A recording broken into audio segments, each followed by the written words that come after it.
we've talked here and there about the uh, TNT movie Ironclads and about the Merrimack and the Monitor. Um, let's get into a little more detail about that. How did that come to you, that particular project? Well, I've had a background and a reputation of Civil War expertise. And so I was called in and interviewed and said, yes, I would do the thing. And we went to work on the research. And fortunately, it's pretty well recorded. And the question was we decided to shoot it in Richmond because we could do all of the battle scenes on one stretch of the James River. And we had all of the antebellum plantations that we could stuff in a barrel, embarrassment of riches. And I had to do the Navy Yard, which in that period, and there was some extant buildings from that and we had to, one of the fun stories was the Merrimack was converted to the Ironclad on what was called Dry Dock 1 at Richmond, which, through a bad piece of mismanagement, the Union had lost before the war got off its ground. Confederates had complete control of the Richmond Navy Yard. Bad scene. So they had the Merrimack in there. She'd been set afire and burnt and sank straight down in shallow water, so the hull was all extant, and the engines in her were still, could be repaired. So they pulled her into Dry Dock 1 and proceeded to turn her into an ironclad. Well, where are we going to get a dry dock? We had to see this vessel under construction. And come to find out, Dry Dock 1 still exists. It's still in the Richmond Navy Yard. Well, we couldn't get in to see it. We had some reason or other, we couldn't get the location. People couldn't swing it. We had a small boat. We were looking from the outside, and yeah, we found Dry Dock 1, where the Merrimack was. It had a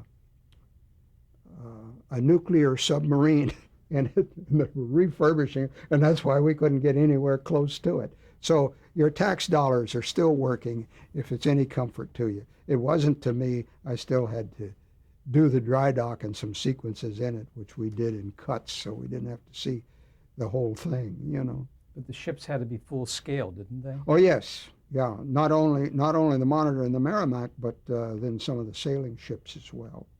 So I had to do main deck, gun deck, lazarette, and I wound up with I think 16 guns, not counting the two that went on the Monitor, which were different from the 9-pounders.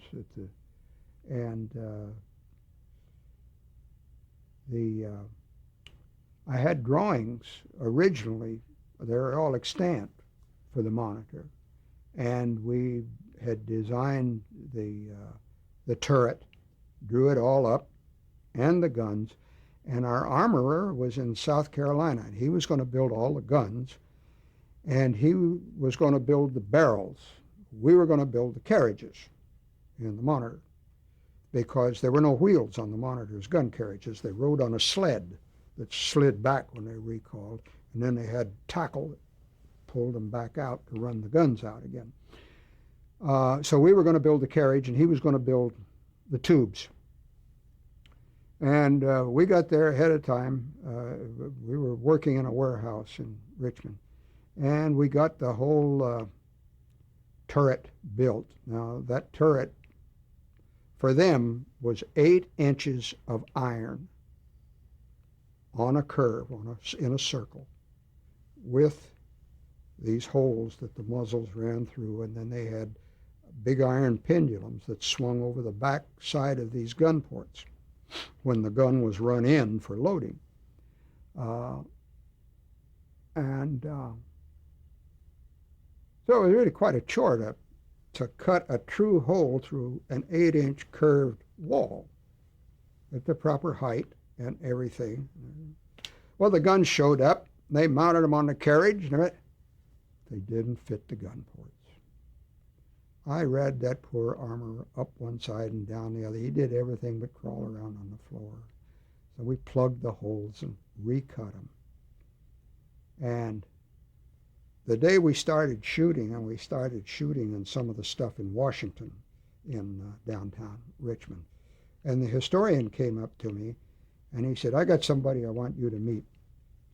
Can't remember the man's name, but he says, this is the historian who is supervising the attempts to raise the wreck of the Monitor.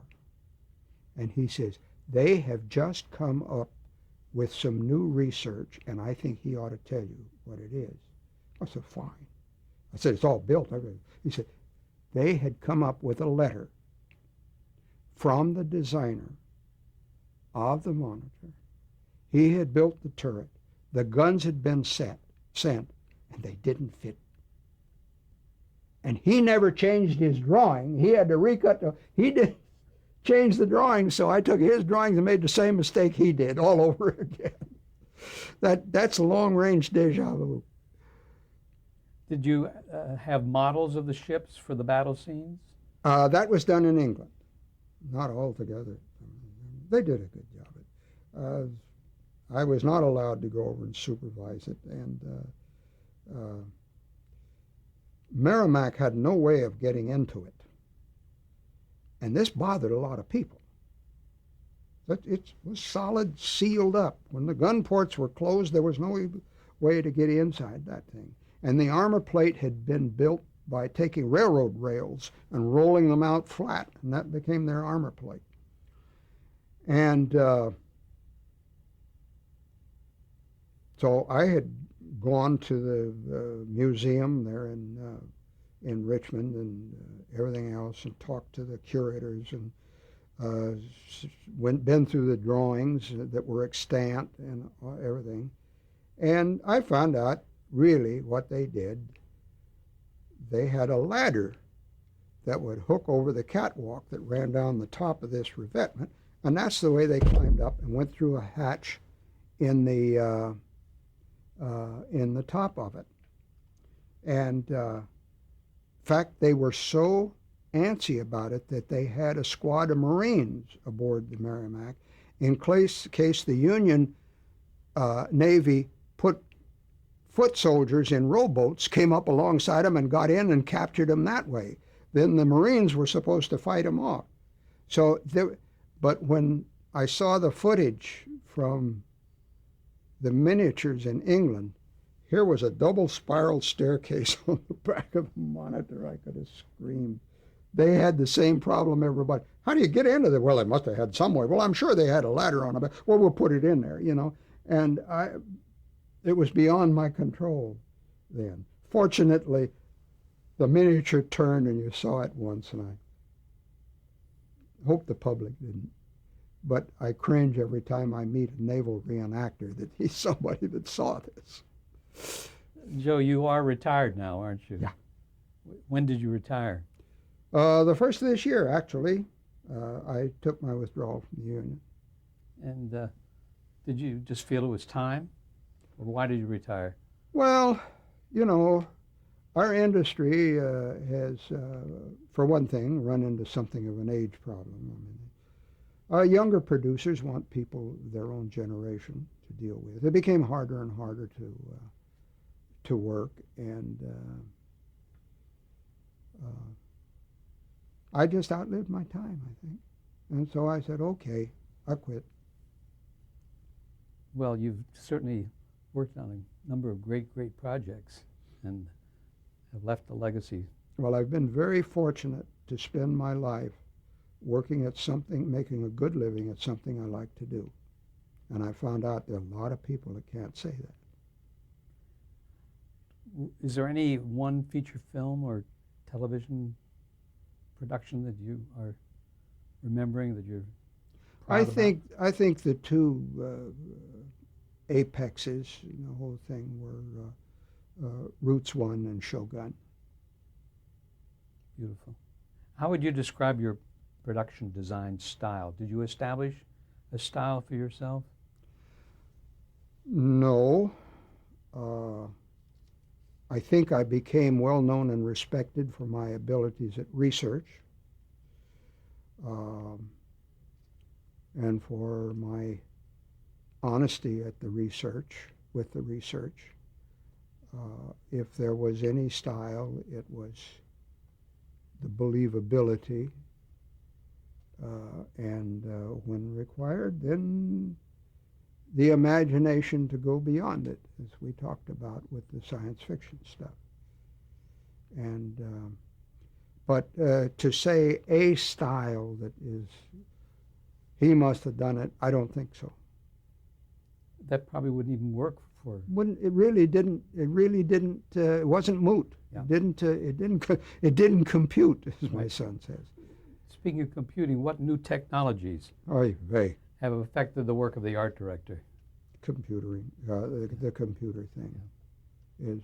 Can they do three-dimensional pictures of sets Yeah. and things? Yeah. I still have a running argument with my son that I can take a T-square and triangle and outdraw him when he's using his computer.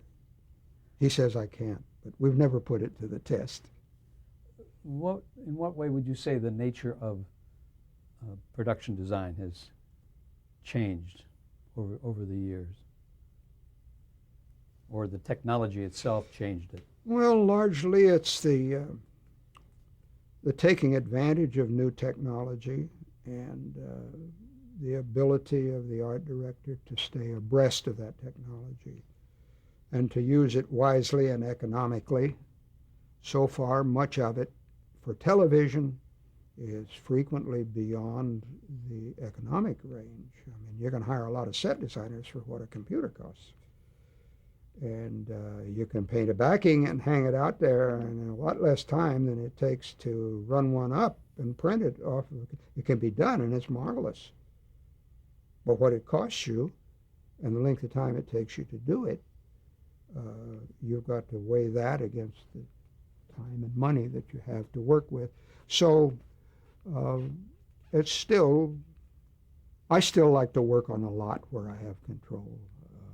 The thing now is location, location, location. I want to shoot the real thing, and by the time you had a director get on a real location and he's got his hands up in front of him like this, and he's backing up and he's backing up, and he comes up to a brick wall and says, "Will this come out?" You say, "Well, let's go back to the lot and build a set, okay?" And so I still like to work on a stage. What advice would you give someone who's starting out as an art director today? I think I'd really rather not. Okay. Well, what do you think? You have to have a language. So start out and acquire that. There are several different ones. Some art directors come up as illustrators, and they draw pretty pictures, and that's their mother tongue. And then they have to be converted into drawings that can be built by carpenters into sets that actors can walk around in. My mother tongue is an orthographic projection. That's plan and elevation from which they're built. I go there first, and if I can't explain it to my director, I get an illustrator to draw a picture of it, and then he can look at it. And so decide on, there are a few around that have both of these languages. They're very fortunate. Most of them lean one way or another. Either they're graphic or they're architectural. Both sides have advantages and disadvantages. To tell somebody get a good education. My background was the legit theater. And from that, I gained a work ethic that I find is frequently in short supply because in the legit theater, it's a now kind of thing. It's all happening right now. And that performance will never happen again. You can't go back and redo it. So you have to be responsible. That's the only time that show will ever, in the history of theater, be done, is that particular performance. Our time frame on motion pictures is considerably different. It allows a little more slack. But there's also a kind of a slacking off on the responsibility that that circumstance generates. And that does have great value. You see movies and television shows. What do you think of the art direction on those shows? It's by and large quite competent. It varies with the project, and I still think, again, the snobbishness thing. The real hero is the guy that does week in and week out a series show, and it still looks good. He's the real hero, because the other guys that have got a tremendous amount of time and money don't have to achieve the same thing that he does, and he gets a lot less credit for it. You mentioned the Shogun, and what else was the highlight of your career? Well, I enjoyed all of the period things I've done, like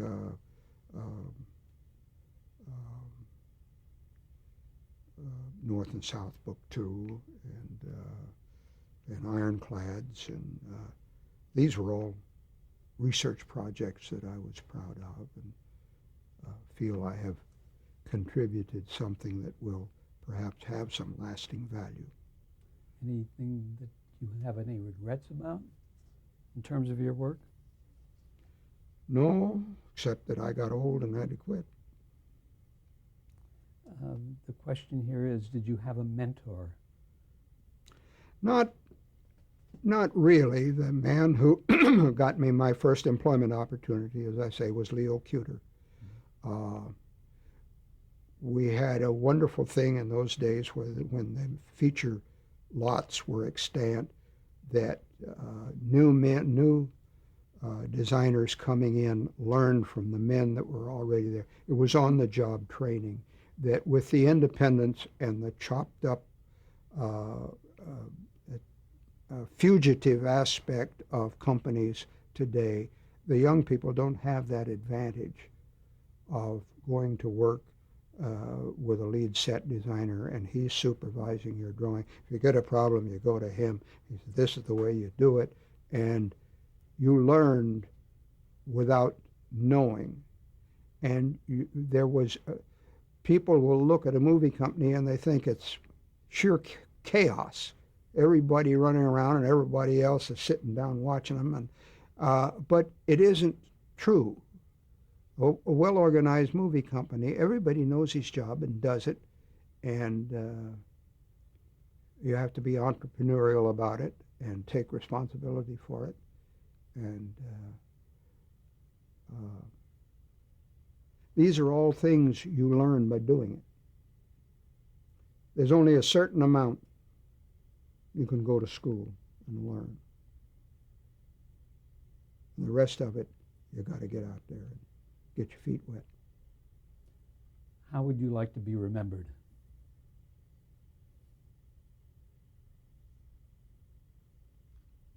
As a good, competent production designer. For what's up there on the screen, right? Yeah, that's right, yeah. What you see is what you get, Comes back, it only takes 3 things to make theater. Did you know that? It takes an actor, and it takes space for that actor to move in, and it takes an audience to watch him. If you have those 3 things, you have theater, and I don't care whether the space is around a campfire and the actor is dancing how he killed the bear. That's theater. But you got to have the audience, you got to have the space, you got to have the actor. I work in the space. It doesn't matter whether it's boiled down to a 35 millimeter piece of film or whether it's on a stage with a 30-foot proscenium. All the same piece of stuff in the final analysis. Well put. Thank you, Joe, very much for being here with us today. You're welcome. We really appreciate it.